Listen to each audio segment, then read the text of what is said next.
भुगता है, क्या क्या फल मिलता है और क्या क्या उसका किस चीज का अभाव होता है, वो सारी चर्चा आगे बहुत सरल सरल भाषा में यहाँ पर ली गई है। तो ये यहाँ पर इसका उपाय बताया, भगवान ने भगवान बनने का यही उपाय बताया है। आगे 30 नंबर, शून्य स्वभाव ज्ञायक का आश्रय ही उपाय है। अब शून्य स्वभाव बताया, उपाय क्या है कि ज्ञायक का आश्रय करना, अपने शुद्धात्मा का आश्रय करना, यही उपाय। और सबने यही उपाय किया है और हमें भी अगर करना है तो यही उपाय करना पड़ेगा। आश्रय का अर्थ आपको बताया था, आश्रय मतलब क्या, 2-3 बार बता चुके हैं आश्रय का दृष्टांत भी दिए थे। नहीं तो ऐसा होगा आगे पढ़ाते जा रहे हैं, पुराना भूल रहे हैं, अगली बार से जब भी आप बुलाओ या कोई भी विद्वान आए तो सब कॉपी पेन लेके आए, तो जो जो पॉइंट लगते हैं, जो जो समझने लायक बात है उसको नोट डाउन किया करें। नहीं तो हम पढ़ाते जाएंगे और भी विद्वान पढ़ाते जाएंगे, अब क्या किस चीज का अर्थ किया, ऐसे उसको समझाया। फिर आप खुद हमारे जाने के बाद वो कॉपी पढ़ोगे तो आपको एक एक का अर्थ भाषित होगा, खुद लेकर के बैठोगे, कुछ नहीं समझ में आया तो आप देखोगे तो आपको क्लियर होगा चीज। आश्रय करना मतलब क्या होता है, दृष्टि में लेना, लक्ष्य करना, और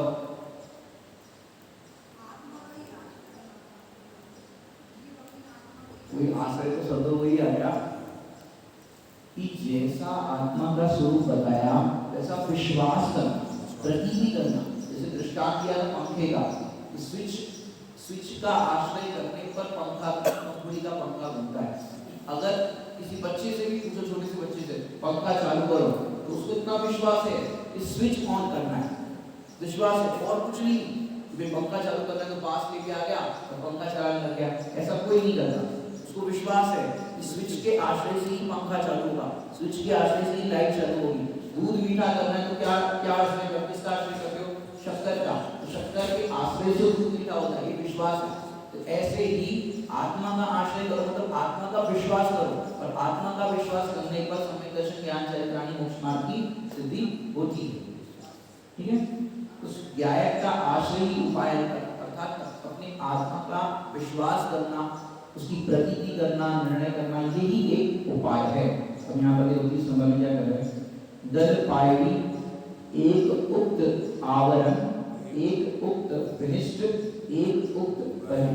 अब देखिए इसका क्या अर्थ है, कर्मों के दल को नष्ट करने को एक भाव कर्म का आवरण ही नष्ट करने योग्य, अपने को कर्मों का अभाव करना है।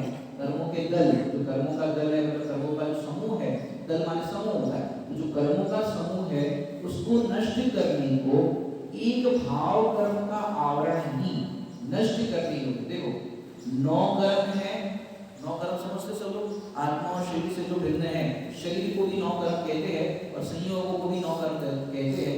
सरल भाव में कहते हैं जिसके लक्ष्य से हमें राग द्वेष के परिणाम को 9 कर्म, तो 9 कर्म है वो तो भिन्न ही है, उसको तो नष्ट करना कुछ करना है ही, वो तो भिन्न है। अब द्रव्य कर्म है वो दिखाई नहीं देते, और द्रव्य कर्म तो सत्ता में पड़े, उदय आता है उसका अपने को ज्ञान होता है, सत्ता में पड़े उसको भी कुछ नहीं करना है, उसको समय सारणी में तो मिट्टी के ढेले के समान का है, वो द्रव्य कर्म है मिट्टी के ढेले के समान है, उसमें कुछ कर ही नहीं सकते, वो तो एक स्टॉक में पड़ा हुआ है द्रव्य कर्म जो है।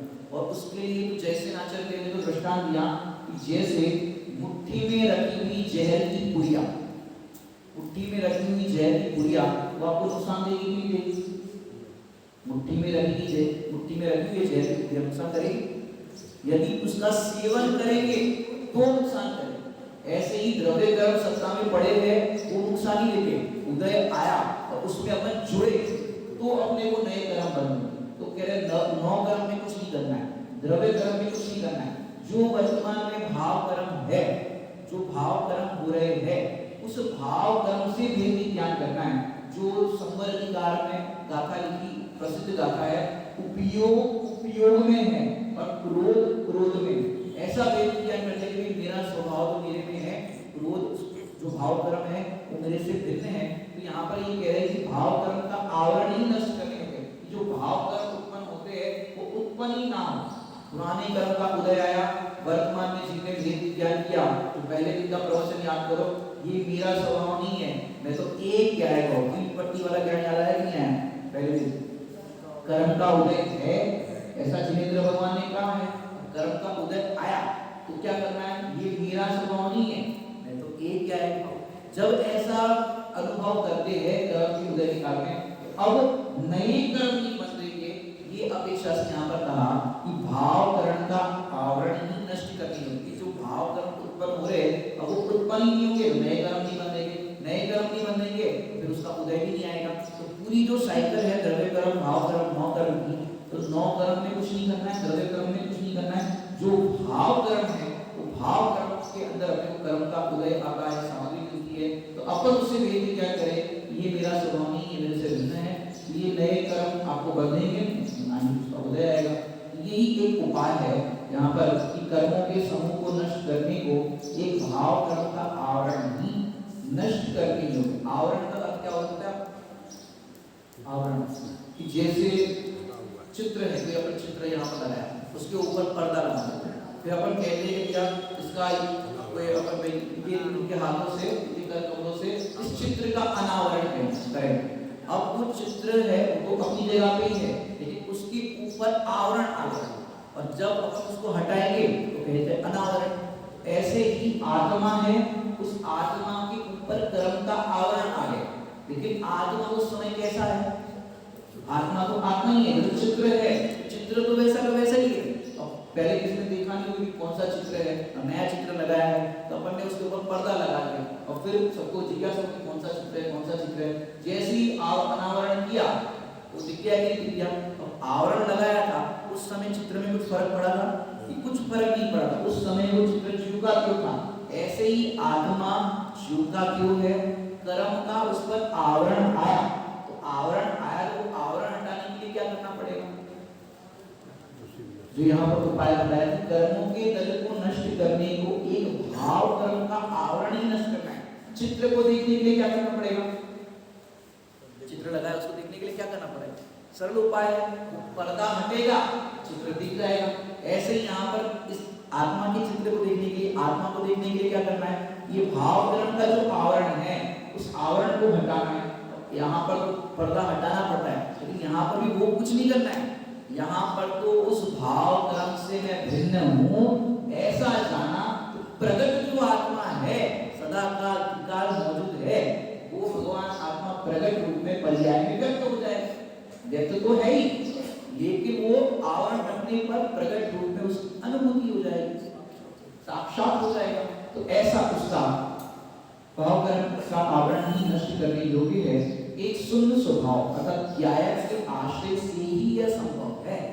और देखो हर कारिकाओं के अंदर हर जगह आप देखो, कोई भी ग्रंथ खोलो, सभी ग्रंथों में एक ही उपाय बताया, शुद्धात्मा का आश्रय करना, और कोई भी उपाय नहीं मिलेगा तो चलो इनकी अपेक्षा से शुद्धात्मा का आश्रय, ये आचार्य कह रहे हैं इसका आश्रय करो, ये आचार्य कह रहे हैं पुण्य का आश्रय करो, ये ऐसा कर रहे, लेकिन सबका एक मन, जो आपने सुना होगा अनंत ज्ञानियों का एक मत और अज्ञानियों के अनेक मत, सबकी अपनी अपनी मति कल्पना अनुसार होता है, लेकिन सभी ज्ञानियों का एक मत है। चाहे पूर्व आचार्य हुए हो, भूतकाल में और पहले हुए हो, भविष्य में होने वाले, सबका एक ही कॉन्सेप्ट है कि इसके द्वारा ये कार्य सिद्धि होती है, और इस ज्ञान के आश्रय से संभव है, सरल भाव है इसका। आगे सत्संग की सार्थकता, सत्संग होता है सत्संग की सार्थकता, एक तो होता है बहिरंग सत्संग और एक होता है सत्स्वरूप आत्मा का संग, उसको भी कहते हैं सत्संग। परमार्थ से कहेंगे तो सत्संग, अपने आत्मा का संग। बाहर के सत्संग तो उदय अनुसार या जैसा भी संयोग बने वैसा होता है। अब यहाँ पर समझो आपको व्यवहार रूप से बाहर में हमारा सत्संग हुआ और कितने लोग हैं और कितने लोग लाभ ले रहे, सत्संग होना मिलना अलग बात है, लाभ कितने ले पा रहे वो देखना है। ऐसे यहाँ सत्स्वरूप आत्मा तो है, लेकिन हमने संग नहीं किया इससे, और क्या किया, प्रवचन सारथी या समय सारथी की कवि शता है पर संग एवं, अनादि से ये जीव ने पर का संग किया, और सत्स्वरूप जो भगवान आत्मा है उसका संग ही नहीं किया, है मौजूद लेकिन संग नहीं किया। और यहाँ पंडित जी है मौजूद लेकिन संग नहीं किया। ऐसे यहाँ पर सत्स्वरूप आत्मा है, उसका इस जीव ने संग नहीं किया, तो सत्संग की सार्थकता क्या है, तो सत्संग हो भी जाए उसकी सार्थकता क्या है इसका बताते हैं यहाँ पर देखिए। उक्त भामिनी पढ़े उन्हें मूड न रही जाए। अब ये सत्संग भी हुआ तो उसका फल क्या होना चाहिए, सार्थकता कैसे होगी देखिए। बहिरात्मपना छोड़ने के लिए, ये सत्संग किसके लिए होता है, बहिरात्मपना छोड़ने के लिए ज्ञानियों का अभिप्राय पढ़ने घुनने से मूढ़ता छूटती ही है। क्या कह रहे, छूटती है नहीं, छूटती ही है। यदि अपन ज्ञानियों की अभिप्राय को समझ जाए, कारण स्वामी जी जो हमें समझाना चाह रहे तुम्हारा स्वभाव कैसा है, उसके अभिप्राय को समझ जाए, उस भाव को समझे कि ये मेरा स्वरूप ऐसा है, तो उसको समझने से, उसको पढ़ने से, घुनने से मूढ़ता छूटती है। मूढ़ता मतलब क्या होता है, मूढ़ता शब्द सुना है, अज्ञानता। ये जो अमूढ़ दृष्टि हमने देखा होगा, सम्यक दृष्टि के 8, वहां पर अमूढ़ दृष्टि, ये सम्यक दृष्टि मूढ़ नहीं होते। उसके लिए सरल भाव में कहे कि वो जगत की बातों में नहीं आती। क्या कहा, मूढ़ता का अर्थ जगत की बातों में नहीं आती, अज्ञानियों की बातों में नहीं आती, इसका नाम है अमूढ़। मूढ़ होता है वो कैसा होता है, मूढ़ नहीं बनते, जैसा सामने वाला कहता है वैसा मानिए। कैसे, जैसे या मंदिर के लिए चैतन्य जी में तो कहा जाता है भाई सुख अपने आत्मा में है, उदगल में नहीं है, साधनों में नहीं है, इसमें नहीं है। अभी बाहर मंदिर के बाहर जाकर के अपने साधनों को जुटाना पड़ेगा कि नहीं जुटाना पड़ेगा, दुकान चलानी पड़ेगी कि नहीं, ये करना पड़ेगा कि नहीं पड़ेगा। बाहर जाएगा तो वो मानता है इससे काम होगा, ऐसा करने से होगा, और यहाँ आएगा ऐसा करेगा। तो जहाँ जैसा कोई कहता है उसकी बातों में आ जाता है। इसके लिए दृष्टांत में तो आपने सुना होगा, अमूढ़ दृष्टि के लिए रेवती रानी का दृष्टांत है। रेवती रानी का उनको कहा 25वें तीर्थंकर का सम्मोहन आया और पूरा विक्रिया से पूरा सम्मोहन की रचना भी कर दी थी, परीक्षा करने के आए थे। अब वो देखा इतना सम्मोहन आया, लेकिन वो देखने तक के लिए नहीं गए, मूड नहीं हुई, क्योंकि तीर्थंकर 24 ही होते, 25 नहीं होते, ये मूड नहीं हुए। ऐसे दृढ़ता होनी चाहिए, देव शास्त्र गुरु, वे देव का स्वरूप कैसा है, शास्त्र का स्वरूप कैसा है, विचारता की पोषक जीवाणी कहलाती है, गुरु का स्वरूप कैसा है, इसका यथा श्रद्धान, माने देव गुरु धर्म का यथा श्रद्धान, इसको भी व्यवहार में कर सकता है। तो ये सत्संग किसके लिए है, बहिरात्मपना छोड़ने के लिए, ज्ञानियों का अभिप्राय पढ़ने सुनने घुनने से लिखा है। पहले पढ़ेंगे सुनेंगे और घुनने से मूढ़ता छूटती है। ऐसा जो उनका सत्संग करते हैं, उनका ये जो उपदेश है उसको पढ़ते हैं, सुनते हैं, धारण करते हैं, घुनते हैं, उनकी मूढ़ता छूटी जाती है, मूढ़ता रहती ही नहीं। अब तक मूढ़ता क्यों नहीं छूटी, व्हाट इज रीजन, क्या कारण,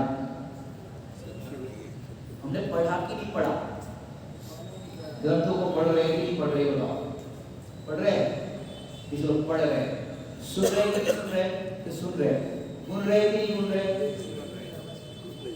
देखो, पढ़ा उसे कहा जाएगा, सुना उसे कहा जाएगा कि उसका गुणना, उसका मंथन हो, चिंतन हो। जरा मैं किसी को गाली दे दूं, किसी बच्चे को किसी को गाली दे दूं, किसी की इंसल्ट कर दूं, अब उसको अंदर में कितना गुणना होगा। पूरे प्रवचन में शुरुआत में किसी को मैं डांट दूं, शुरुआत में डांट दूं, वो प्रवचन शांति से सुन सकता है। अब उसको क्या होगा, गुणना, बीच में डांटा भाई, किस लिए डांटा, मैं तो ऐसा कर रहा था, मैं तो ऐसा कर रहा था। अब वो कितना गुण रहा है, और यहाँ कह रहे हैं परमात्मा है, तेरा स्वभाव ऐसा है, कितना गुणना होता है। तो अब तक इसकी प्राप्ति नहीं हुई तो हमने गुना नहीं है। जो जिनवाणी शुद्धि के अंदर लाइन आती है, सुनने से संसार का रस शिथिल हो, घुनने से ज्ञान का मंगल मिलन हो। घुनने से ज्ञान का मंगल मिलन होता ही है। जो सुनेंगे और सुनकर के उसका घुनेंगे, मंथन करेंगे, चिंतन करेंगे, विचार करेंगे। कोडरमल साहब ने सम्यक दर्शन की पात्रता के लिए लिखा, तत्व विचार वाला ही सम्यक्त्व का अधिकारी। हम सुन तो ले और सुनकर के विचार नहीं करते और विचार के बाद निर्णय नहीं करते, तो सम्यक दर्शन नहीं हुआ। निर्णय के पहले उसका विचार होता है। तो विचार, जितने भी जीवों का कल्याण हुआ है, वैराग्य आया, उनको विचार आया। सफेद बाल को देख करके वैराग्य आया, तो कैसे वैराग्य आया, आपको क्यों नहीं आ रहा है? सफेद बाल को देखा, और भी सारी घटनाएं, बहुत सारी वैरागी की है। तो इतने से वैराग क्या कितने से हिस्सा लेगी भैया? उन्होंने सफेद बाल को देख करके संसार की अस्थिरता का विचार किया, अनित्यता का विचार किया, और ऐसा विचार करने पर वैराग्य है। और अपन क्या विचार करते थे? बाल सफेद दिख रहे, टाई लगानी पड़ेगी, और क्या मेहंदी लगानी पड़ेगी, ऐसा करना पड़ेगा। अब अपने को ये विचार आया, और उनको वही सफेद बाल देख करके संसार से लोगों से विरक्ता का विचार आया। तो सम्यक विचार करने वालों को सम्यक मार्ग में मोक्ष मार्ग प्रशस्त होता ही है। तो यही उपाय है कि भाई मूढ़ता छूटती है, पढ़ने से गुणने से मूढ़ता छूटती है। फिर कह रहे व्याप्ति ज्ञान एवं अनेकांतात्मक वस्तु पर लक्ष्य होने से मिथ्यात्व त्रय मिटते ही है। पॉजिटिव में ये बताया कि भाई मूढ़ता छूटती है, माने ज्ञानियों का अभिप्राय समझते हो। और यहाँ पर कह रहे हैं कि व्याप्ति ज्ञान एवं अनेकांतात्मक वस्तु, कि जिसके आश्रय से सुख की प्राप्ति होगी उसका ज्ञान, व्याप्ति का ज्ञान, और अनेकांतात्मक वस्तु जो आत्मा है उसका लक्ष्य होने से, उसकी दृष्टि होने से क्या होता है? मिथ्यात्व त्रय मिटती है। मिथ्यात्व त्रय मतलब क्या? मिथ्या दर्शन, अज्ञान, असंयम, ये भी कह सकते हैं। मिथ्यात्व क्या नाम है? मिथ्या दर्शन, मिथ्या ज्ञान, मिथ्या चारित्र्य भी कह सकते हैं। तो ये सब मिटते ही है कि जो स्वाध्याय का आश्रय करते हैं उसको रहता ही नहीं है। तो ऐसा यहाँ पर उपाय बताया, और सत्संग की सार्थकता बताई कि जो सत्संग करते हैं, पढ़ते हैं, गुनते हैं, उनका इस प्रकार मूढ़ता छूट जाती है, और मिथ्यात्व त्रय मिटते ही है, इसकी प्राप्ति होती है। आगे सत्संग के लिए सद्गुरु सेवा। अब सत्संग के लिए सद्गुरु सेवा दे रहे हैं कि भाई हम सत्संग पूर्व में अपन ने इसका सिमिलर थोड़ा पढ़ा था, जो भी पढ़े सयानो होई तो गुरु सेवा करे ना कोई। वहां पर अपन ये पढ़ा था, उसी के टोन में यहाँ पर बता रहे हैं वे सत्संग को सब चाहते हैं, लेकिन सद्गुरु की सेवा माने जिससे हम लाभ प्राप्त करें उसकी सेवा। तो देखिए तीन पात्रता, तो किस प्रकार से सेवा होती है ये बता रहे हैं यहाँ पर। 3 प्रकार की पात्रता, 4 प्रकार की परीक्षा, कठोर स्वभाव, अवकाश, न्याय की परीक्षा। क्या करें यहाँ पर देखिए, उत्तम, मध्यम, जघन्य पात्रों को 4 तरह से अर्थात द्रव्य, क्षेत्र, काल, भाव अनुसार परीक्षा करके दान देने से स्वभाव दिखता अर्थात धर्म प्रभावना। अब यहाँ पर क्या कह रहे हैं? 3 प्रकार के पात्र होते हैं, ठीक है। अब 3 प्रकार के पात्र कौन? कि उत्तम, मध्यम और जघन्य। उत्तम पात्र के अंदर कौन आएगा? दिगंबर मुनिराज जो है वो उत्तम पात्र में आते हैं, बराबर। मध्यम पात्र के अंदर जो पंचम गुण स्थानवर्ती होते हैं, प्रति श्रावक होते हैं, ये पंचम गुण स्थानवर्ती वाले हैं, वो मध्यम पात्र। जगन्य पात्र के अंदर जो सम्यक दृष्टि जीव है वो जगन्य पात्र में आते हैं। और फिर अपन जो दीन दुखी जीवों पर करुणा करते हैं वो करुणा दान के अंदर आते हैं। ये 3 प्रकार के मूल रूप से अपन आगम परिपेक्ष में देखे तो उत्तम, मध्यम, जगन्य, ये 3 पात्र होते हैं। और उसमें भी 4 तरह से द्रव्य, क्षेत्र, काल, भाव अनुसार परीक्षा करें। मूल बात यहाँ पर बताइए, परीक्षा करें कि अगर आप पात्रों को दान देते हैं तो उनकी परीक्षा कैसे करें। फिर दिगंबर मुनिराज है तो बहिरंग दृष्टि से अपन जो परीक्षा की बात करते हैं वो क्या है कि वो उनकी 28 गुण की जो चर्या है उस चर्या से हम परीक्षा कर सकते हैं। जैसे आपने मुनिराज को देखा, अब आहार चर्या के लिए जा रहे हैं तो वो इस तरह से हो, उनकी अभिग्रह की दशा होगी, नीचे देख देख करके चलेंगे, मतलब ईर्ष्या समिति पूर्वक। यदि वो बातें करते करते जा रहे हैं तो ईर्ष्या समिति भंग होगी, इससे ये परीक्षा होगी। और भी जो 28 गुणों के जो स्वरूप बताए हैं उस अनुसार उनका आचरण हो तो वो उस अनुसार उनकी परीक्षा की जा सकती है। तो इस प्रकार उत्तम, मध्यम, जघन्य पात्र की द्रव्य, क्षेत्र, काल, भाव अनुसार परीक्षा करें। क्षेत्र में भी कौन से क्षेत्र में है, किस तरह का क्या चलता है। अब समझो जैसे साउथ में होंगे मुनिराज तो वहाँ का भोजन पान जो है इस तरह का होगा, चावल आदि है जो उस तरह की चलती है, उस क्षेत्र में उस अनुसार उनका किस तरह से चलता है। हालांकि जो 28 गुण है उसके अंदर कॉम्प्रोमाइज नहीं होगा, वो तो चाहे कोई भी क्षेत्र में हो, लेकिन वो 28 मूल रूप से, क्योंकि वहाँ बहुत सर्दी पड़ती है तो भाई थोड़ा हीटर लगा लेते हैं, गर्मी बहुत पड़ती है तो भाई थोड़ा कूलर की या पंखे की व्यवस्था होगी, बहुत गर्म प्रदेश है, ऐसा नहीं होगा। जहाँ कहीं भी हो कि 28 मूल तो बराबर होंगे, तो द्रव्य क्षेत्र काल प्रभाव अनुसार परीक्षा करेंगे। जैसे एक प्रकरण ऐसा आता है, जो सीता जी का भाई भामंडल, तो भामंडल का ऐसा प्रसंग आया कि वो अपने काफिले के साथ जंगल मार्ग से या रण प्रदेश मार्ग से जा रहा था, और रास्ते में देखा एक दिगंबर मुनिराज वहां पर रह गए। एक या दो दिन की रह सकते जैसे भी हो, तो मुनिराज का वहां पर उनको समागम हुआ और देखा अभी तो चातुर्मास का काल, और चातुर्मास के काल में तो कहीं एक स्थान पर मुनिराज रहते हैं और यहाँ पर तो कोई साधारण या कुछ कोई दिख नहीं रहा है। तो फिर देखा कि भाई मुनिराज, फिर उनने परीक्षा करी और सब जानकारी से सब पता चला कि ऐसे कहीं से आ रहे थे और उसी समय वो काल पड़ गया, चातुर्मास बैठ गया, फिर वो आगे जाने का उन्होंने निर्णय किया, आगे नहीं जा सकते। अब उसी समय वो भामंडल में पूरे काफिले समेत वही चातुर्मास किया और वहीं पर मुनिराज को आहार डाल का उसको सौभाग्य प्राप्त हुआ। और अंत में एक बात आती है कि भाई जब सबको वैराग्य आ रहा था तो भामंडल को भी अंदर में हुआ कि मुझे भी दीक्षा लेनी चाहिए, तो फिर उसने भगवान के समोसरण में दीक्षा का भाव तो बनाया, लेकिन क्या हुआ, अरे मेरी पत्नियां हैं, मेरे से बहुत रात करती है, एक बार उनको सांत्वना देकर के आ जाओ, मेरे बिना वो रहेगी नहीं। तो वो सांत्वना देने के लिए घर गया, बात कल पर छोड़ दी, कल ले लेंगे दीक्षा, और उस समय घर गया, बिजली गिरी, प्राण पखे उड़ गए, अब कहाँ जाएंगे भैया। लेकिन एक उधर लिखा कि एक उसने जीवन में एक उत्तम कार्य किया, जो मुनिराज को आहार दान जो चातुर्मास करा भी करा, उसके फल में उसको उत्तम भोग या स्वर्ग की प्राप्ति हुई, ऐसा वहां वर्णन आता है। तो इस प्रकार उसने पहले परीक्षा की, उसके बाद आहार दान आदि की व्यवस्था वो हो गई। तो परीक्षा करके दान देने से स्वभाव दिखता है कि उनको दान देने से हमें भी अपना स्वभाव दिखता है कि कैसे अनादि स्वरूप को भांति भांति मुनिराज का कैसा स्वरूप होता है। तो उनको देख करके भी मुनिराज के अंदर जो अपन भजन में भी बहुत सुंदर लाइन आती है, पिता चलत जो पुत्र में दिखती, जिनेंद्र चलत मुनिराज चमकती।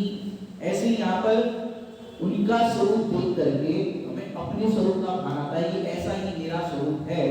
ऐसा भान होने पर इसी अवसर में न्याय अर्पणता की परीक्षा होती है, जिनसे मोक्ष मार्ग सर्वस्व मिला। क्या होता है, मानो मुनिराज मिले, ऐसी अपने को उनकी सेवा का सौभाग्य मिला तो सर्वस्व मिला, उनकी भक्ति, रक्षा, वृद्धि, पोषण ही न्याय है। परीक्षा करिए एक बार आपने, उनकी रक्षा करना, भक्ति करना, उनकी सेवा करना, वैयावृत्ति करना, यही एक न्याय है, ऐसा यहाँ पर इसका भाव है। आगे सत्संगति को सार्थक करने की प्रेरणा, सत्संगति को सार्थक करने की प्रेरणा यहाँ लिखा है, सुन स्वभाव जानने के बाद भी देह दृष्टि, भौतिक दृष्टि, पदार्थ एवं पाप दृष्टि, सुख बुद्धि या मग्नता है तो तोता रटंत की तरह निस्सार है, जो बिल्ली के द्वारा खाया जाता है। देखो कितनी अच्छी बात बताई यहाँ पर उसने एक एक शब्द दिए, कल दृष्टि, गर्भ दृष्टि, पाप दृष्टि, बड़ो, सुवा, विलायतो। सुवा का अर्थ होता है तोता, सुवा बत्ती से ये रचना है, तो सुवा का अर्थ होता है तोता। यहाँ पर ये भाव बताया शुद्ध स्वभाव का आपने जाना, शुद्ध स्वभाव का स्वरूप ऐसा है, आत्मा का स्वरूप ऐसा है। अब जानने के बाद क्या क्या होता है कि पहले देह दृष्टि मिट जाती है। क्या मिट जाती है? देह दृष्टि, देह से अपने आप में देखो पर द्रव्य से भिन्न आप में जो बताया ना, तो ऐसे शरीर और आत्मा के बीच में भेद विज्ञान हो जाता है, तो देह दृष्टि मिट जाती है। हर कार्य के अंदर में आत्मा हो गया है तो ऐसा ही अंदर में अनुभव रहता है, लेकिन देह दृष्टि मिट जाती है, पौद्गलिक दृष्टि मिट जाती है। फिर कहा पदार्थ एवं पाप दृष्टि, क्योंकि पर पदार्थ जो होते हैं स्वभाव को छोड़ करके उनकी ओर पाप दृष्टि, पाप दृष्टि मतलब पर की ओर दृष्टि करना ही पाप है। पर की ओर दृष्टि करोगे तो पाप होगा, चाहे वो पुण्य और पाप की बात आती ना, तो भगवान की ओर दृष्टि करना भी पाप है। लेकिन पुण्य कहते अपन देखा जाए तो विश्व में पुण्य पाप नाम की चीज चीज ही नहीं। जैसे आपको एक थोड़ा सा कॉन्सेप्ट समझाओ कि तीव्र कषाय का नाम पाप और मंद कषाय का नाम पुण्य। एक दिन मैंने आपको इसका कॉन्सेप्ट भी थोड़ा बताया था। अब दोनों के बीच में कॉमन क्या है? तीव्र कषाय का नाम पाप, मंद कषाय का नाम पुण्य। तो दोनों के बीच में कॉमन क्या है? कषाय। अब कषाय है वो घातिया प्रकृति है कि अघातिया प्रकृति है? घातिया प्रकृति। घातिया प्रकृति में भी कौन से चार कषाय? चार है ना, वो अपने क्या बोलते हैं, चार घातिया। चार घातिया में कौन सी है? नहीं, चार घातिया जो है ना, मोहनी है, ज्ञानावनी, कृष्णावनी, मोहनी, नंदा है। जो चारित्र मोहनी है उसकी प्रकृति के अंदर आता है कषाय। और कषाय और घातिया प्रकृति सर्वथा पाप रूप है। आप कहीं पर भी पढ़ना, घातिया प्रकृति सर्वथा पाप रूप है। तो कषाय क्या हुआ? पाप। तो देखा जाए तो उनके पाप के भेद को अज्ञानी को अज्ञानी की भाषा में समझानी नहीं, लेकिन विश्व में पाप ही पाप है। लेकिन पुण्य को किस अपेक्षा से? भाई अशुभ भाव पर शुभ भाव। तो अशुभ से जीव को छुड़ाने के लिए शुभ की प्रेरणा करते हैं, लेकिन जीव शुभ में ही अटका रहे और पर का ही लक्ष्य करता रहे और पर के आश्रय से सुखी होना चाहे, भरपूर सुखी कर दोगे तुम यह सोचे सन्मुख खड़ा रहा, बताओ उसका कल्याण होगा? नहीं होगा। क्योंकि आप स्वार्थी लोग बैठे इस अपेक्षा से आते रहे। बाकी अपन रात्रि की चर्चा में देव गुरु धर्म की खूब महिमा गाते हैं, जब कथा करते हैं तो देव गुरु धर्म की बात करते हैं, जब जैसा प्रसंग होता है करते हैं। लेकिन यहाँ पर तो भेद विज्ञान की बात कर रहे हैं कि यदि शुद्ध स्वभाव को जाना, शुद्ध स्वभाव की दृष्टि हुई तो फिर क्या होता है? देह दृष्टि मिट जाती है, भौतिक दृष्टि मिट जाती है, और जो पाप दृष्टि माने परद्रव्य में जो सुख बुद्धि है, मग्नता है, वो मिट जाती है। और यदि नहीं होता है ऐसा, तो आपने जो कुछ भी पढ़ा है, सुना है, या जो कुछ भी कर रहे हो, तो यहाँ कारण स्वामी जी की भाषा में गए तो तोता रटंत की तरह, कैसा है? तोता रटंत की तरह। और फिर क्या कहा? निस्सार है, इसमें कोई सार ही नहीं। जैसे तोता भी रटता रहता है, वैसे तोते को आप पढ़ाओ, तो आप जैसा बोलोगे वैसा तोता बोलेगा। तो तोते को समय साथी गाता सुनाओ, बंदित्व सर्व सिद्धे, तो तोता भी बोलेगा बंदित्व सर्व सिद्धे। आजकल मोबाइल के अंदर भी एक ऐप आती तोता है, मोबाइल में एक ऐप आती तोता है। आप यहाँ बोलोगे तो वहाँ का पैरट बोलेगा, असली वाला तो तोता ही है, यहाँ पर नकली वाला पैरट भी जैसा आप बोलोगे वैसा वो बोलेगा, लेकिन वो तोता रटक है, उसको कुछ अंदर में भाव भाषा नहीं है। ऐसे अगर हम सुनते हैं, पढ़ते हैं, लेकिन भाव भाषा नहीं होता, उस अनुसार अपना आचरण नहीं बनता, उस अनुसार अपनी चर्या नहीं बनती, तो ये तोता रटक की तरह। हालांकि आचरण के लिए मैं एक बात कहना चाहूंगा, जितना सुनते हैं, जितना ये करते हैं, पूरा का पूरा आचरण में आ जाए ऐसा जरूरी है। इसलिए कह रहे हैं ऐसा जरूरी है कि हम केवल ज्ञान की बात करें, मुनिराजों के आचरण की बात करें। वे कितना सुन रहे लोग, तो वैराग्य क्यों नहीं आ रहा है? कि वैराग्य अंदर में होता है तो बहिरंग में उसकी अभिव्यक्ति। क्या कह रहे हैं? वैराग्य अंदर में होता है तो बहिरंग में उसकी समय पाकर के वैराग्य की अभिव्यक्ति होती है। मूल तो अंदर से होता है, और अंदर में समाता नहीं है तो वो वैराग्य लेकर के दीक्षा धारण करते हैं। तो अब किसी डॉक्टर को इस तरह से भी किसी को ये नहीं करना है, इतना जानते इतना ये करते हैं, फिर भी ऐसा कर रहे हैं, फिर भी ऐसा कर रहे हैं। उसके लिए मैंने वो जो कॉन्सेप्ट बताया था, ज्ञान, श्रद्धा, चारित्र और योग। ज्ञान तो है लेकिन वैसा श्रद्धा भी नहीं हो पाया, वो श्रद्धा नहीं हो पाया तो उतना फिर उसकी स्थिरता नहीं रहेगी जो आपने ज्ञान किया उसका, और फिर उसकी चारित्र के द्वारा यानी योगों के द्वारा अभिव्यक्ति नहीं होगी। इतना सुनने पर भी नहीं होगा तो आपका वैसा श्रद्धा नहीं है, और श्रद्धा होने के बाद भी उस चीज पर दृढ़ता, स्थिरता नहीं हो पाएगी, उसकी योगों के द्वारा अभिव्यक्ति नहीं होगी। तो ऐसा ही मत समझना कि इतना कर लिया तो आचरण में नहीं आ रहा, आचरण में नहीं आ रहा है। मूल तो मूल से शुरुआत होगी, अंदर में मूल स्वभाव का भान होगा, उसका श्रद्धान होगा, तो फिर आगे की प्रोसेस बनेगी। तो इसके लिए यहाँ पर ये कहा गया है कि भाई थोड़ा सा आपको कंट्रोवर्सी भी लग सकती है। यहाँ पर जो किया कि शुद्ध स्वभाव को जानने के बाद खुद दृष्टि, जानने के बाद मतलब यहाँ पर जानना मतलब ओनली नोइंग नहीं, शब्द ज्ञान में जान लिया ऐसा जानना नहीं कहते कि हम उस ज्ञान को ज्ञान ही नहीं कहते। कर्ता कर्म अधिकार की लाइन है, हम उस ज्ञान को ज्ञान ही नहीं कहते जो हमें आश्रयों से निवर्तन ना कराए। उस शुद्ध स्वभाव के जानने को हम ज्ञान ही नहीं कहते कि जो हमें भौतिक दृष्टि ना छुड़ाए। देह दृष्टि ना छुड़ाए, परमेश्वर बुद्धि ना छुड़ाए। तो अब तक हमने इतने दिन चर्चा की, तो शून्य स्वभाव का ज्ञान तो हुआ, वो सिर्फ अपने सूक्ष्म ज्ञान में हुआ, लेकिन वास्तविक ज्ञान कि ऐसा मेरा स्वभाव है, ऐसा उसका श्रद्धान, मानी यहाँ पर जो जानने की बात की है वो श्रद्धापूर्वक जानने की बात है। और जो श्रद्धापूर्वक नहीं जानते शून्य स्वभाव को, तो वो ज्ञान तोता रटंत जैसा है, ऐसा यहाँ पर भाव इसका समझना। तो तोता रटंत की तरह निस्सार है, तो फिर क्या करें? फिर क्या करें? सुने कि नहीं सुने? जैसे कोई फायदा ही नहीं है, निस्सार है, आपके फायदा ही नहीं है, नहीं सुने कि भैया सुनेगा नहीं तो फिर तो इस जलाना के वस्तु स्वरूप के बाहर ही जाएगा। सुनेगा तो तुझे ढूंढने का अवसर मिलेगा, समझने का अवसर मिलेगा, और सुनेगा ही नहीं फिर कार्यकारी कैसा होगा? यहाँ पर तो इसलिए ऐसा कहा गया कि तू सुनकर के प्रसन्न हो जाता है। अरे बहुत बढ़िया आनंद, बहुत बढ़िया आनंद है, सुनकर के प्रसन्न हो जाता है, इसमें अटक जाता है। वो अटकन छुड़ाने के लिए यहाँ पर बात की गई।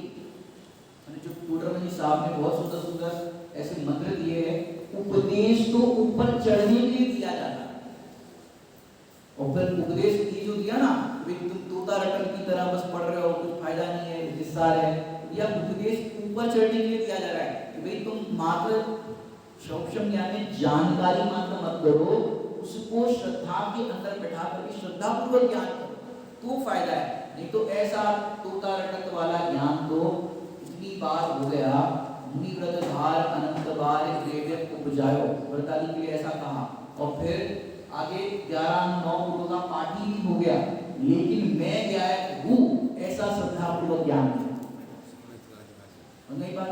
तो ये इसलिए ऐसा उपदेश दिया जा रहा है कि तोता रटक की तरह है, निस्सार है, जो बिल्ली के द्वारा खाया जाता है, बिल्ली के द्वारा। तोता भी खाता होगा, बिल्ली पता नहीं खाता है, अच्छा बिल्ली तोता को खा जाता है, ऐसा ना, बिल्ली तोता को खा जाती है, ऐसा है। अब वो तोते ने रटन किया, अभी शिकारी से डरना, मतलब शिकारी आएगा दाने को देख, मैंने सुना था आपको, माने वो फंसाता है, माने देखो उस समय भी तोता जो है वो बंधन में पड़ा, शिकारी ने उसको पकड़ लिया, तो वो इसलिए पकड़ा, पता है किसके कारण हुआ ऐसा, कि वो तोता उस समय अपने उड़ने के स्वभाव को भूल गया।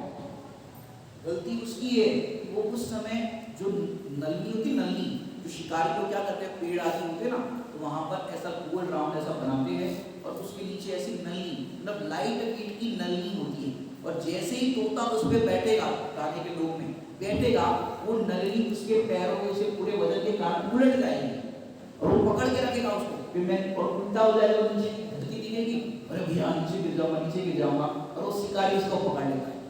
हालांकि तोता उस समय पकड़ा क्यों गया, शिकारी ने क्यों उसको बंधन में लिया, स्वभाव को भूला। ने लिखा, तोते को नलनी का आधार ही क्या है, आकाश में तोड़ने का उसका स्वभाव है। अब आकाश में उड़ने का स्वभाव है, लेकिन अरे नल्ली को मैंने छोड़ दिया तो नीचे घर की ऊपर से गिरूंगा, मर जाऊंगा, उसको डर लगता है। उस समय वो भूल गया अपने स्वभाव को, उड़ने के स्वभाव को। ऐसे हम भी क्या करते हैं, अपने स्वभाव को भूले हैं। अगर अपने स्वभाव को भूलता है तो उसी को बंधन होता है। तो ये तोता भी जो है बिल्ली के द्वारा कब खाया जाता है, जब अपने शून्य स्वभाव को या अपने मूल स्वभाव उड़ने के स्वभाव को तोता भूलता है। ऐसे ही मैं अपने मुक्त स्वभाव को भूलता हूँ, तब ये बंधन होता है। इसलिए स्वभाव का आश्रय करो, स्वभाव को श्रद्धा पूर्वक ज्ञान करो। यदि सिर्फ जानकारी कर ली, सूक्ष्म ज्ञान में अपन ने जान लिया, तो कह रहे हैं तोता रटन। प्रसंग में अगर हम भेद विज्ञान नहीं करते, ये तोता रटन है। पहले का प्रवचन याद करो, धर्मों के अनेक प्रकार के स्वभाव उदय कि अपन ने बस जान लिया धर्म का उदय, लेकिन मैं कौन हूँ, मेरा क्या स्वभाव है, ये यदि आपने नहीं जाना और उसका वैसा श्रद्धा नहीं किया, तो प्रसंग में आपने भेद विज्ञान नहीं होगा, तो सब तोता रटन। कई लोग बोलते हैं पंडित जी क्या बताए, जब पाप का उदय आता है, टेंशन होती है, सबरा ज्ञान धरा रह जाता है, सब भूल जाते हैं, गुस्सा आती है तो सब भूल जाते हैं, भूल जाते तब तो। और कोई धर्म की बात करे या आत्मा का स्वभाव, आत्मा रहने दो, उनने हमको कई कही ऐसे, जब बात पे गुस्सा आ जाता है। अब ऐसा क्यों होता है कि तुमने निर्णय नहीं किया, और फिर कई लोग ऐसा कहते हैं या शांति से बात करो, हमें गुस्सा आ गई तो हम रोज को नहीं देखा हम तो ऐसे कई कई सुना देते फिर हम मत कहना माने अभी वो अपना स्वभाव क्या अनुभव कर रहा है जी, मेरा स्वभाव गुस्सा वाला है, यदि तुमने ऐसा कहा तो हम देखो हमसे बुरा कोई नहीं होगा। माने अपने स्वभाव को भूलता है जब क्रोध रूप वर्णन करता है। तो आप देखो शेर का स्वभाव क्या है, शेर का स्वभाव गुस्सा वाला। शेर का स्वभाव नहीं पता आपको कैसा है, तो ऐसा मत कहना कि पंडित जी कभी मिला नहीं है, पता नहीं है कैसा है स्वभाव, कैसा है दहाड़ना और क्रूरता, यही तो गड़बड़ है। शेर का स्वभाव क्रूरता दहाड़ना नहीं है, जानना देखना है।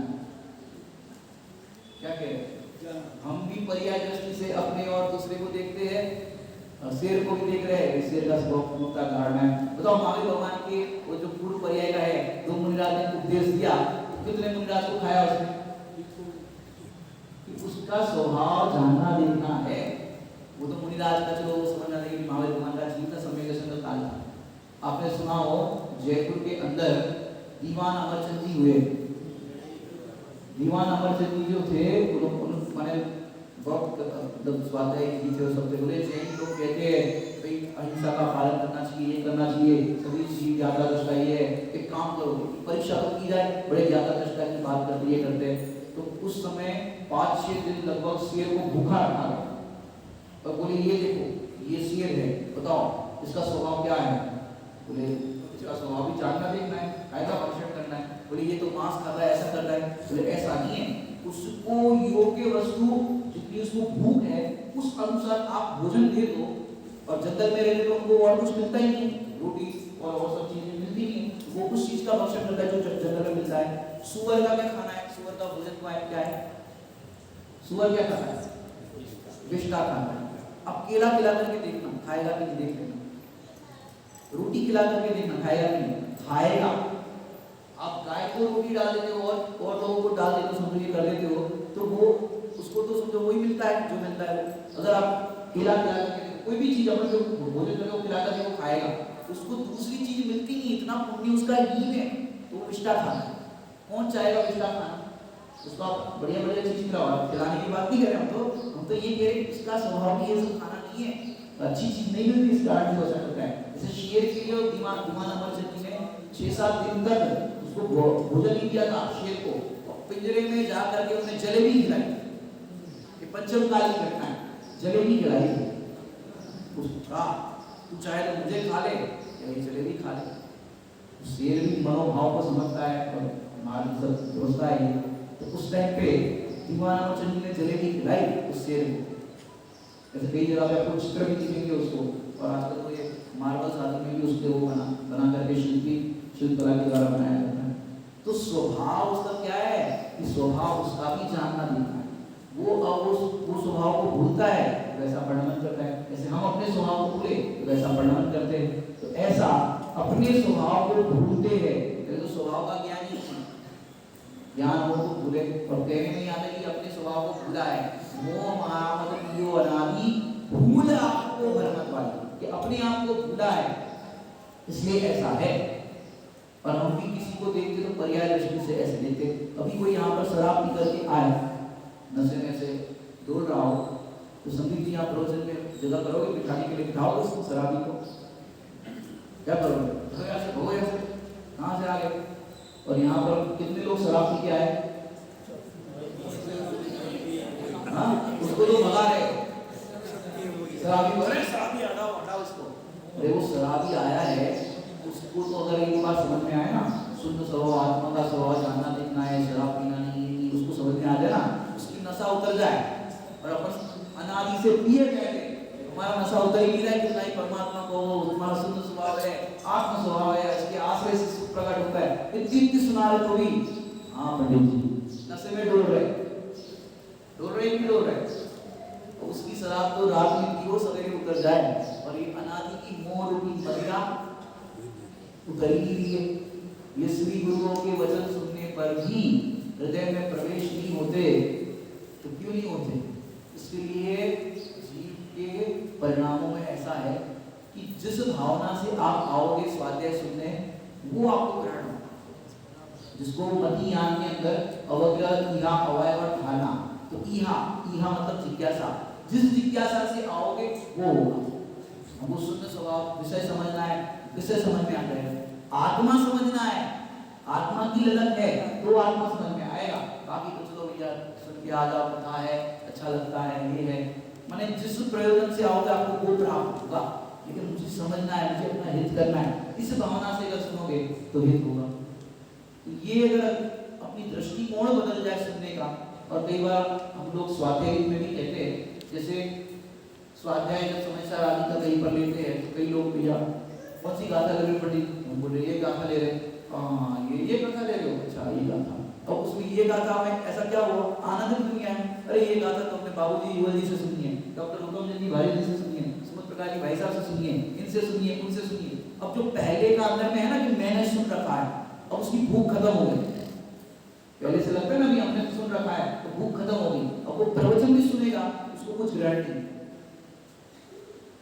टोडरमल जी साहब ने तो बहुत अच्छा लक्षण बताया, श्रोता का लक्षण, कि पहले भले ही सुनी हो वो तुम्हारे ज्ञान में है, लेकिन अब तक क्लिक नहीं हुई ना तुम्हें, वो बात का भाव असल नहीं हो ना, तो फिर अब तुम सुनने जाओगे तो क्लिक नहीं होगा। लेकिन इस बात कोई भी विषय पहले सुना भी हो, लेकिन इस भावना से जिनवानी माता के चरणों में बैठो, और वो मुझे तो इन बातों की खबर ही नहीं, ऐसी अंदर में भावना लेकर के बैठे, पहली बार सुन रहे ऐसे बैठे, देखो पहली बार शेर को उपदेश मिला उसको ग्रहण हो गया, और भी आप दृष्टांत देखोगे उनको ग्रहण हो गया, क्यों, अब तक उनने कुछ सुना ही नहीं था तो ग्रहण हो गया। अब तक हम सुन के बैठे ना, अरे खूब सुना है, 50 साल से सुन रहे पंडित जी, हमारे बहुत विद्वानों को सुना, इनको सुना, इनको सुना, अब सुना तो सही लेकिन ग्रहण क्यों नहीं हुआ, कि तुम पहले ही, जैसे डॉक्टर साहब कहते हैं हुकम जी भाई साहब, हम दृष्टांत ऐसा देते हैं, यदि कोई हमारे लिए ट्यूशन पढ़ने आए हमारे पास, तो कोई कहे कि हम 10 साल से पंडित जी पढ़ रहे हैं और हम चाहते हैं आप हमें पढ़ाएं, आप बहुत बड़े विद्वान हो, हमें पढ़ाओ, तो उसकी फीस पूरी 5000 रुपये, कितनी, 5000 रुपये। और एक बच्चा आया जिसने पहले कुछ भी नहीं पढ़ा है, उसको बोला 1000 रुपये। अब बताओ दोनों को पढ़ाना है, फीस का अलग अलग भाव बताया, भाई जो बच्चा जो है पूरी प्लेट है, पूरी स्लेट है, उसको तो समझाना सरल पड़ेगा, लेकिन तुम पहले से पढ़े आए हो ना, अब तुमको समझाने के लिए पहले पुरानी मिटानी पड़ेगी, पूरी स्लेट करनी पड़ेगी, उसके लिए 4000 एक्स्ट्रा लगेंगे। समझ पर ऐसे ही पुराना हटाकर पहले मिटा करके आओ। और अब तक मैंने मन देखो सौधर जो भगवान का समोषण होगा ना, गणधर भी गणधर होगा ना, 4 ज्ञान के भारी, वो भी अपने आप को ऐसा अनुभव करते हैं कि हे प्रभु आपका तो ज्ञान समुद्र और मेरा ज्ञान तो जरा सा, क्या बोलते हो गुजराती में स्वामी जी के प्रवचन में आता है खाबोचिया जैसे, खाबोचिया मतलब एक कुंड में थोड़ा सा पानी भरा रहता है, मैंने समझा हाथ का, हमारा ज्ञान तो अंजलि में पानी भरा जैसा और आपका ज्ञान समुद्र जैसा। हे प्रभु हमें आपके उपदेश के प्रसाद से और लाभ मिले, ऐसी भावना से वो 4 ज्ञान का धनी, और जो गणधर देव माने इसकी द्वादशाट की रचना करते हैं वैसे भी इस तरह सुनते हैं। सौदर में इंद्र जो समोषण को लगाते हैं, समोषण की पूरी रचना उनके हत्ते होती है, वो भी अपने आप को वहां पर तो बताया कुत्ते के पिल्ले की तरह ऐसे करके सुनते हैं। हे प्रभु आपकी वाणी सुन, कितना बहुमान से वो सुनते हैं, तब जाकर के वो विशुद्धता और ये होती है। और अपने को चलो भैया सुन के आ जाओ, क्या कह रहे पंडित जी आप साहब, अच्छी सहेली है, अच्छा ये है, लेकिन अच्छा जो सुंदर स्वभाव बताया है, लेकिन 9-10 दिनों में अगर वो सुंदर स्वभाव समझ में ना आए तो फिर क्या करना भैया, ऐसे तो अपना जीवन पूरा बीत जाएगा, लेकिन स्वभाव समझ में नहीं आया, मैंने इसके लिए गुरु का जो कालिका चाहिए ना, सुनना और फिर उसके लिए बोलना। दिन भर की कुमारी चलनी चाहिए, जो विषय सुना उसको कुमारी दिन भर चलनी चाहिए, चलते फिरते बैठते उठते अपना स्वभाव, जब एक माने अपना एक पेशेंट होता है ना अंदर में जुनून, अब मुझे ये चीज समझ में आ गई, हर टाइम पे उसको जुनून रहता है, चलते फिरते सोते हर समय यही जुनून रहता है। योद्धा होते योद्धा को निद्रा में भी बहुत सुस्ता रहता है, जरा सा कुछ आहट भी तलवार पर नजर मतलब एकदम बाद में ना वहां पर हाथ चला जाता है, जरा सा आहट भी कमरे में कोई जमाने के लिए अच्छा तलवार पर चल जाती, तो निद्रा में भी जागृत रहते हैं। मुनिराजों के लिए कहा निद्रा में भी जागृत तो रत्नत्रय लूट जाएंगे मृणाल। ऐसा अंदर में पौरुष प्रकट करने योग्य है। आगे अपन चलते हैं, पूरा तो कितना क्या हो पाए एक एक पर चर्चा करें उतना इसके अंदर ना है, क्योंकि अपन वाचना करके थोड़ा सा इससे कितना कवर होता है। आगे देखिए, चरई क्रय अनंत्यवसायी जीव की दशा। मैं इस तरफ का नहीं पढ़ रहा हूँ, वो आप लोग पढ़ लेना। अपन सीधा भाव देखेंगे तो सीधा भाव आपको क्या कहेगा, जहाँ जहाँ लगेगा अपन रुकेंगे। तो ये चरई क्रय की निमित्त करें, इसका भाव अपन इस तरफ देखते हैं कि अनंत्यवसायी जीव की क्या दशा होती है। अच्छा एक रहेगा, अन्यथा प्राप्त योग्यता भी नष्ट हो जाएगी, प्रयोग ही ज्ञान भी।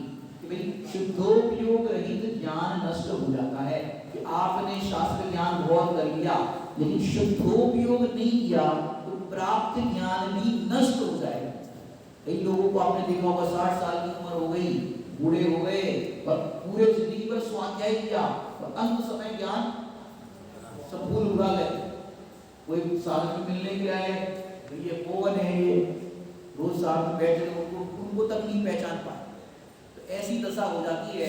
लेकिन यदि शुद्धोपयोग होगा, आत्मा का अनुभव होगा, भले ही शारीरिक दृष्टि से आप भूल जाओ सबको, शारीरिक दृष्टि से भले ही शास्त्र की गाथाएं भूल जाए, लेकिन मैं क्या है कि ये बात नहीं भूलते। जो श्रद्धा में बात बैठी ना, मैंने जीव कोमा में भी चला जाए ना, नो मोमेंट नो ऐसा दिख रहा है, उस समय जो श्रद्धान है वो श्रद्धान छूटना क्यों है, प्रतीतीय ज्योति क्यों रहती है। ये सम्यक दर्शन की इसलिए महिमा इतनी रही है कि सम्यक दर्शन होता है तो पागल भी हो जाए ना तो भी श्रद्धान अंदर में रहता है। मैं क्या है, बाहर की सारी दृष्टि वैसी हो गई है तो वैसा वो बाहर में परिणाम दिखता है। तो शुद्धोपयोग रहित जो ज्ञान है वो ज्ञान नष्ट हो जाता है। इसलिए यहाँ पर शुद्धोपयोग की प्रेरणा दी गई है, आत्मा के अनुभव की प्रेरणा दी गई है।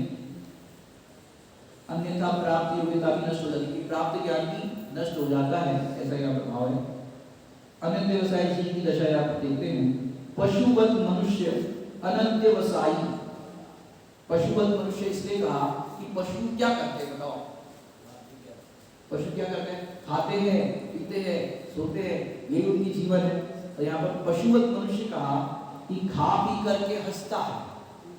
थोड़ा सा उसमें और क्वालिटी है ना मनुष्य के अंदर, खाता है पीता है, वाह मजा आ गया खाने में, अरे वाह मजा आ गया, मजा आ गया। तो खाता है पीता है हंसता है, उठ करके चल देता है, उठ करके चल देता है, घूमता फिरता है, जैसे पशु भी चलते हैं मनुष्य भी चलता है।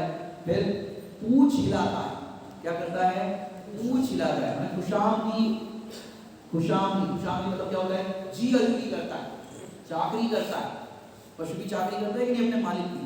और जैसे कुत्ते के आगे ऐसे पर डालते हैं, बिस्किट डालते हैं, रोटी डालते हैं, वो कैसा, और फिर जिस जो देने वाला मालिक है उसको खुशामदी करता है, यार मेरा मालिक ऐसा करता है। ऐसे अपन भी कई की चाकरी कर रहे हैं, पत्नी बच्चे घर गृहस्थी सबकी ये अपन जो कर रहे हैं ये क्या है, खुशामदी है।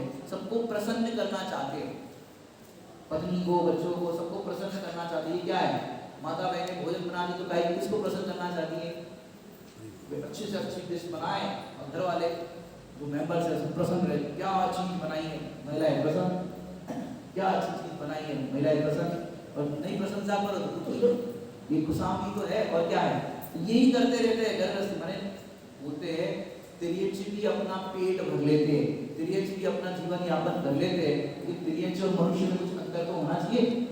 उनका काम भी ऐसे काम बहुत बंधन नहीं करता, उनका भी वही है और हम भी वही करें, तो क्या अंतर है। तो कह रहे पूछ हिलाता है, खुशामदी है, दृष्टि यहाँ वहाँ भटकाता है। तिर्यच भी क्या करता है, कहीं से आवाज आए तो कुत्ते को आवाज आए, वो भी देखता है कि नहीं देखता। हम भी यहाँ वहाँ समझो कोई जरा डिस्टर्ब कोई आवाज कर रहा हो हम भी देखेंगे। तो दृष्टि यहाँ वहाँ करता है, मतलब परलक्ष्य करता है, परलक्ष्य वृत्ति है, पड़ा रहता है, मतलब प्रमादी रहता है। आपने देखा हो तिर्यच वो करते क्या दिन भर, बताओ, पड़े रहते, खाया पिया पड़े रहते। अपन भी क्या करते हैं, पड़े रहते हैं। नहीं पंडित जी अब दुकान पे जाते हैं, ये करते हैं, ये करते हैं, हम थोड़ी प्रमाद करते हैं। प्रमाद करते हो कि नहीं करते, कि जो अपने प्रयोजन के कार्य में उद्यमवंत नहीं होते उसको प्रमादी कहा। क्या कहा, जो अपने प्रयोजन कार्य के लिए उद्यमवंत नहीं होते उसको प्रमादी कहा। दुकान चलाओ, घर गृहस्थी करो, जो कुछ भी करो, लेकिन अपने प्रयोजन कार्य के लिए उद्यमवंत नहीं होते तो प्रमादी, इस अपेक्षा से तो पड़ा रहता है। मैंने प्राप्त पर्याय में तन्मय रहता है, तो प्रमादी रहता है। फिर चौक, मैंने जो चौक मतलब बताया यहाँ पर, चार गति में कर्म से बांधा जाता है। जैसे ये भी जो क्रियाचारी होते हैं, पालतू जानवर उनको बांध लेते हैं, बंधन में पड़े रहते हैं। तो ऐसे ही ये जीव क्या करता है कि वैसे जो चल रहा है उसमें अपने आप को मगन मानता है, तो क्या होता है, ऐसे प्रवादी और ऐसे परलक्षी भक्ति वाले को चार गति में कर्म से बांधा जाता है। वो चार गति के अंदर बंधन को प्राप्त होता है। वापस चार गति को बता दी, अब वापस घर निगोद आ जाता है। चार गति में घूम करके, जैसे चरनी के लिए जाते, चराई की शुरुआत में ना, चरनी के लिए जाते हैं, पशु गए जंगल में, फिर क्या होता है, वापस आ जाते कि नहीं आ जाते, जहाँ खड़ा रहना है वहीं पे खड़े हो जाते हैं, अपने घर पर आते हैं। दूसरे के घर की जाती गाय गई, गाय कहाँ है, अपने ही घर पर आएगी, कहाँ रुकती है। ऐसे ही ये जीव अनादि से चार गति के अंदर बंधन में पड़ा है, और फिर क्या करता है, फिर से निगोद आ जाता है। 2037 साल का समय पूरा हुआ, फिर से निगोद में आ जाता है, बांधा जाता है। फिर देखिए क्यों ऐसा होता है कि बहिरंग आचरण से प्रेम परंतु अंतरंग आचरण से बैर होता है। हिंदुओं में ऐसी कथा कहावत है कि गाय के सिंग घायल करते हैं, परंतु वैतरणी करने के लिए गाय की पूंछ काम आती है। बोले कुछ नहीं करो, गाय की पूंछ में 33 करोड़ देवता है, गाय की पूंछ है, बस उसका ये करो, ये करो, वैतरणी नदी चल जाओगे।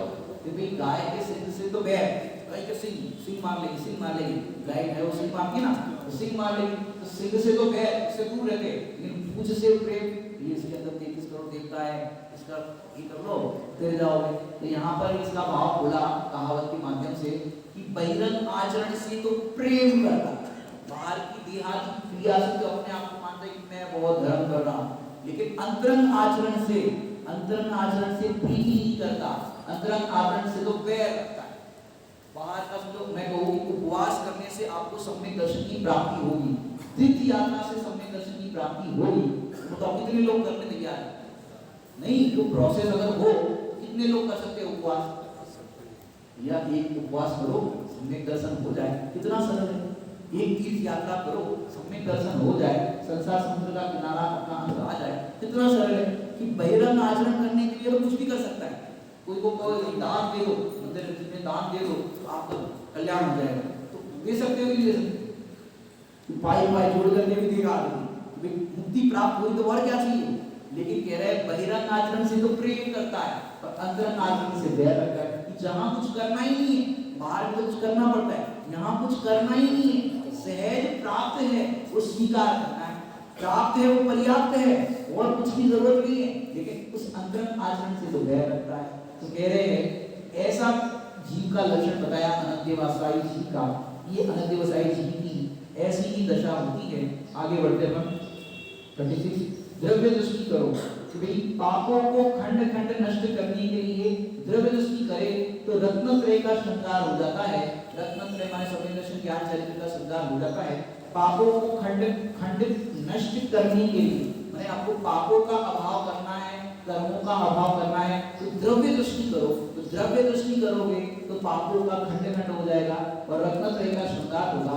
दूसरे एंगल से छोटा सा दृष्टांत से बात होता है कि भाई आपको अच्छे आभूषण चाहिए, अच्छी ज्वेलरी चाहिए, तो पुरानी जो ज्वेलरी है उसको खंड खंड होना पड़ेगा, टूटना पड़ेगा, अग्नि में ये करना पड़ेगा। ये मेरा सोना कि तुम्हारी दृष्टि सोने पर होनी चाहिए कि उस पुरानी ज्वेलरी को खंड खंड करने पर भी तुम्हारा सोना सुरक्षित है।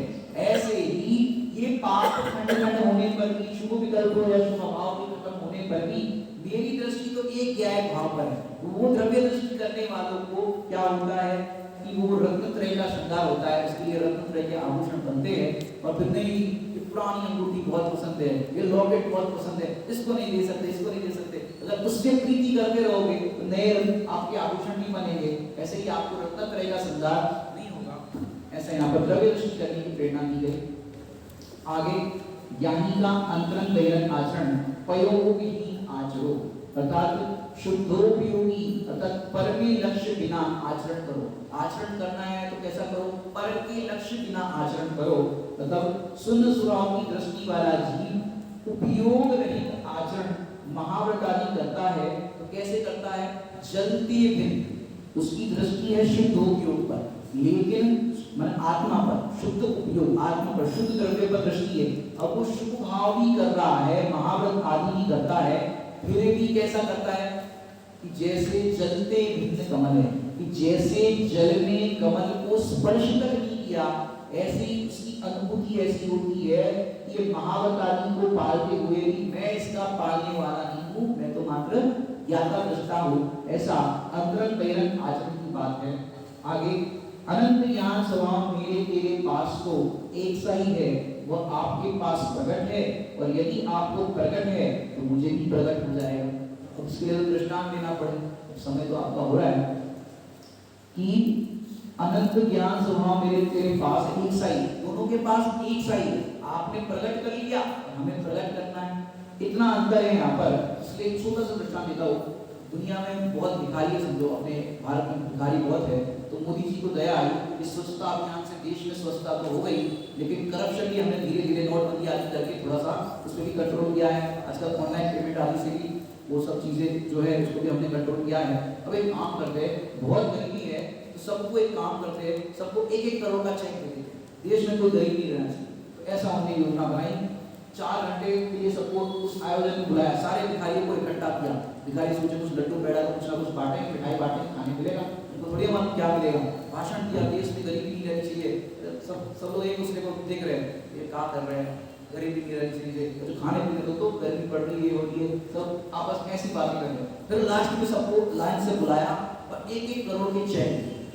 अब जिनको जिनको चेक का भान था कि ये चेक है, इससे ये काम होता है, उन्होंने तो बैंक में अकाउंट खुलाया, ये करा वो करा, प्रोसेस की, करोड़ रुपए इकट्ठा हाथ में आ गए, बंगला मकान गाड़ी सब व्यवस्था हो गई, शादी भी हो गई, पैसे आ गए तो शादी भी हो गई, सब व्यवस्था हो गई। अब एक उसमें भिखारी ऐसा था, भीख मांगते मांगते मकान के आगे गया और फिर जैसे ही खटखटाया तो अंदर जो था वो गरीब था, पहले भिखारी था और करोड़पति हो गया। उसने सोचा कि पहले हमको कोई दान देते थे, हमको ये करते थे, अब हम भी देना चाहिए। तो थोड़ा भोजन पानी कपड़े वपड़े लेकर बाहर आए कि भिखारी आया कोई, और जैसे ही पास जाकर के देखा तो जो मांगने के लिए आया था उसने दूसरे को देखा, पहचानते तो थे ही, गरीब थे तो भिखारी थे। अरे कल्लू तू, बोले तू यहाँ क्या कर रहा है, ऐसे मकान में तेरे कपड़े वपड़े? बोले उस दिन मोदी जी आए थे। बोले हाँ। अरे पूरा दिन खराब कर गया, उस दिन तो हम कुछ कमा नहीं पाए, कर नहीं पाए। तो पता नहीं खरा चेक दिया था, कागज दिया था? बोले हाँ हाँ दिया था, ये रखा है, खतरा कागज है, अच्छा लग रहा है, रख दिया जेब में। बोले इसी को हमने बैंक के अंदर जमा किया, अकाउंट खुलवाया और उसी से पैसा मिले, ये सब साम्राज्य खड़ा हो गया। बोले ऐसा? अब वो जो सामने वाला जो गरीब मित्र है, गरीबी जो था पहले, उसके पास बहुत सारा बंगला गाड़ी सब व्यवस्था हो गई। अब वो जो गरीब है, गरीबी है, वो अपने आप को कैसा अनुभव कर रहा है कि तेरे पास जो है वो भी मेरे पास है, वही मेरे पास है चेक, जिसके द्वारा तुम्हें ये सब वस्तु मिली है, तुम्हारे पास है। जो लिखा है यहाँ पर, यहाँ पर बहुत अच्छे शब्द लिखे हैं, अनंत ज्ञान मोरे सो तोरे, तोरे सो मोरे, अच्छी भाषा है, मोरे सो तोरे, तोरे सो मोरे। ऐसे यहाँ पर बताया कि तेरे पास तो एक सा ही है, तुम्हारे पास जो चेक था वैसा ही मेरे पास चेक है, तुमने उस चेक को कैश कर दिया, तुमको ये सब मिल गया। अनंत ज्ञान यहाँ पर कह दी, ऐसे ही मेरे पास भी है, आपने उसको प्रकट कर लिया, हम भी प्रकट कर सकते हैं। यदि आपको प्रकट है तो मुझे भी प्रकट होगा। आपको इस चेक के द्वारा कैश हुआ है, ये बंगला गाड़ी बनाया तो मेरा भी ऐसा होगा। अब वो अपने आप को दरिद्री है, भिखारी है, फिर भी अपने आप को क्या अनुभव कर रहा है, मैं भी करोड़पति। अब भले ही वो कपड़े वैसे लेकिन अनुभव क्या करेगा, मैं तो करोड़पति। ऐसा है यहाँ पे भाव समझना। ऐसे ही हमारे में और केवली भगवान में अंतर क्या है, उनने चेक को कैश कर लिया, अनंत ज्ञान आदि वैभव उनको प्राप्त हो गए, और हमारे पास भी वैसा ही शुद्ध स्वभाव है, हम भी उसका आश्रय करेंगे तो हमको भी प्रकट हो जाएगा। कितनी अच्छी बात है। देखो मोरे सो तोरे, तोरे सो मोरे, भगवान के पास जाके बोलो मोरे सो तोरे, तोरे सो मोरे, हमारे पास भी वैसा ही स्वभाव है, हम प्राप्त कर सकते हैं। ऐसा यहाँ पर भाव है।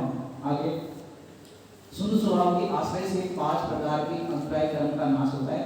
5 प्रकार के अंतराय कर्म कौन से हैं? दान, लाभ, भोग, भोग है ना, ये 5 प्रकार के अंतराय कर्म का नाश होता है। शायद ये भी प्रकट होगा, माने आत्मा का शून्य स्वभाव का आश्रय करेंगे तो शायद वीर्य प्रकट होगा, शायद वीर्य प्रकट होगा तो 5 प्रकार के अंतराय का नाश हो जाएगा। आगे द्रव्य भाव 9 कर्मों से मुक्ति, कि द्रव्य कर्म के उदय में भाव कर्म न बदलने से उदय के 9 कर्मों का भी अभाव हो जाएगा। यहाँ पर ये बात है कि द्रव्य कर्म के उदय में भाव कर्म न बदलने से, जो बताया था आपको कॉन्सेप्ट, द्रव्य कर्म का उदय आया, ये मेरा स्वभाव नहीं है, मैं तो एक क्या है भाव, ऐसा करने से भाव कर्म नहीं बनेंगे और भाव कर्म के उदय में 9 कर्मों का भी अभाव हो जाएगा। ये कॉन्सेप्ट वही बता रहे हैं।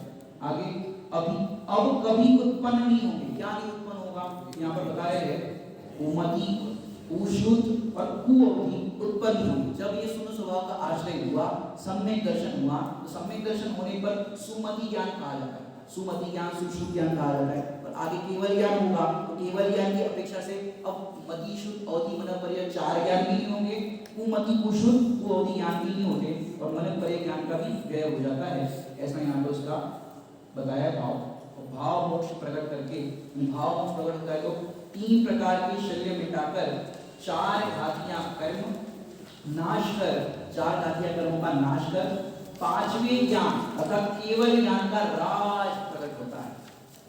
माने पूरे शून्य स्वभाव में देखो तो एक शून्य स्वभाव के आश्रय से कितना प्रॉफिट, एक आश्रय शून्य स्वभाव का किया कितना सब कुछ मिलता है और ये सब जो चीजें है एक्स्ट्रा वाली वो सब हट जाती है। द्रव्य मोक्ष प्राप्ति की अघातिया कर्मों का भी नाश कर 7वां पद मोक्ष को प्राप्त होता है। तो फिर 4 घाती और बता ही दिया इसका नाश होता है, फिर अघातिया विशेष जो बची है उसका भी नाश कर 7वां पद मोक्ष प्राप्त करता है, ऐसा द्रव्य मोक्ष हो जाता है। फिर साधी अनंत मग्नता, तो गहिर उपति माने सिद्ध भगवान को उपयोग में अनंत मग्नता होती, और अनंत मग्नता ऐसी होती कि अनंत काल तक एक ही दशा में रहेंगे, एक ही दशा अनंत काल तक रहिए, अनंता अनंत काल यथा तथा शिव परिणीय, तो ऐसी अवस्था हो जाती है। तो ये सिद्ध भगवान की बताई। और फिर शून्य स्वभाव के आश्रय की महिमा, और इसकी महिमा कैसे गाए, देखो अंत में महिमा गा रहे हैं कि पहले भी शून्य स्वभाव का स्वरूप बताया और अंत में इसकी महिमा कर रहे हैं कि शून्य स्वभाव के आश्रय वाला ही देखो ही सम्यक देखने का सम्यक कि ये शून्य स्वभाव के आश्रय वाला ही मुक्ति अर्थात शाश्वत सुख का पात्र होता है। और ऐसे जिसको भी मुक्ति प्राप्ति करनी है तो शून्य स्वभाव का आश्रय करेगा, तो उसे शून्य स्वभाव के द्वारा जितना भी ये सब बताया जा रहा है, जितनी प्राप्ति होगी तो ये सब होगा। आपको तो ये सब थोड़ा एक होते ना भाई ये मिलेगा, बच्चों को समझाते ना ऐसा करोगे तो ऐसा मिलेगा। यहाँ पर बता रहे कि तुम एक शून्य स्वभाव का आश्रय करोगे तो ये मिलेगा, तो उसकी भी गिनती मत करो क्या क्या मिलेगा, कितना क्या मिलेगा, ये गिनती मत करो, लिस्ट मत बनाओ। अरे तुम आश्रय करो, मिलने योग्य मिल जाएगा और जो चले जाने योग्य है वो चले जाएगा। हम तो बस इसमें मगन हो जाए, बाकी होने योग्य होगा। अब उसका भी विकल्प है, करें अच्छा आनंद ज्ञान मिलेगा, ये मिलेगा और कछु नहीं मिला तो ये भी विकल्प मत करो, करोगे तो ये मिल ही जाएगा, इसकी टेंशन मत लो। उसके बाद तो यहाँ पर चार्ट में जो है मैंने 14 प्रकार की कीर्ति, शून्य के नाम, और इस प्रकार आगे 27 तक उसके नाम क्या किए हैं, और शिष्यों के नाम आदि जो है वो एक क्या बोलते हैं एक्सेप्शनल और विषय होता है ना, क्या बोलते हैं एक्स्ट्रा परिशिष्ट की तरह इसमें और खुलासा किए है। मूल 45 तालिकाएं जो है उसका अपन ने कम समय में, संक्षिप्त समय में सामान्य उसका भाव जितना खुल सकता है उतना खोलने की प्रयास किए। बाकी सुविजन और इसको सुधार करके, विचार करके, चिंतन मंथन करके और इसका गहन अध्ययन, स्वाध्याय, मनन करे और शून्य स्वभाव को पूरा जैसा मेरा स्वभाव है वैसा अनुभव करे। इसी मंगल भावना से प्रणाम करते हैं। ओम नमः सिद्धेश्वर। अभी इसके उपरांत मंदिर विधि होगी। मंदिर विधि के उपरांत पंडित जी का आभार सम्मान हम व्यक्त करेंगे। ऐसा पंडित जी की अनुमति के साथ कार्यक्रम निश्चित किया गया। मंदिर विधि प्रारंभ करेंगे।